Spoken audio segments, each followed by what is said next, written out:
not for what we're about to do. But let's go head down here. All right, so this is the first, or one of the examples in the textbook. They want us to find the slope and concavity at this point for this parametric curve. We're also going to go ahead and sketch a graph of it just so we can see it in front of us as well. Here is the old table of values for what we had in the previous example that I had there.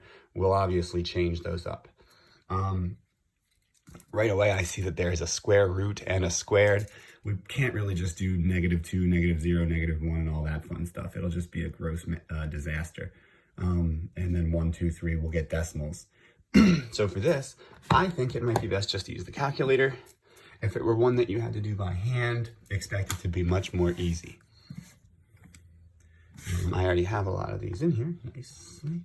All right, so we don't need that. Zoom 6. Let's see if we can zoom in a little bit there. All right, so that's what this thing is doing.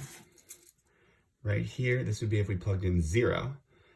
At t equals 0, we would have 0, and then we would have 1/4 of -4, which is -1. And why don't we trace just to see where it seems like it's crossing up here. 1.4-ish, so like right there. That's what this curve is doing. All right, we want slope and concavity at 2, 3. All right, so that means we need the first and second derivative. So let's find dy dx first. X prime, why did I write a -1 up there? X prime of t would be just 1/2 t to the -1/2. And y prime of t would be, why don't we distribute 1/4 t squared minus 1.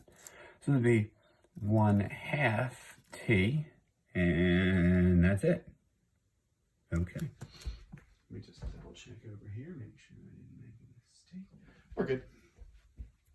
All right, so we'll do the derivative with respect to y on top, 1/2 t over 1/2 t to the -1/2. That's going to clean up nicely. These will disappear. We can move that up top, and we'll get t to the 3/2 because t to the 1, move this up, plus 1/2 makes t to the 3/2. So that's our first derivative. Let's find the second derivative by differentiating this and throwing a dx dt underneath. So the derivative with respect to t of dy dx, this is just me saying second derivative, would be 3/2 t to the 1/2, and we'll divide that by this right here, another dx dt, 1/2 t to the -1/2. 3/2 over 1/2 is just 3. T to the 1/2, t to the -1/2. If we move this up top, we would have 1/2 plus 1/2, and we'll just get 3t. All right. Only other thing we need to do is we want to figure out the slope and concavity of this point at this xy coordinate. However, we're used to everything in terms of t. So I need to know what value of t will give me this xy coordinate. It looks like it'll be a whole lot easier to solve for x. The square root of 4 equals 2. So let's make sure that when I plug in 4 here, it gives me 3 just to be safe. 4 squared is 16, minus 4 is 12. 1/4 of 12 would be 3. So I think we want to do this at t equals 4. So let's plug in 4 right here. 4 to the 3/2, square root of 4 is 2. 2 cubed is 8.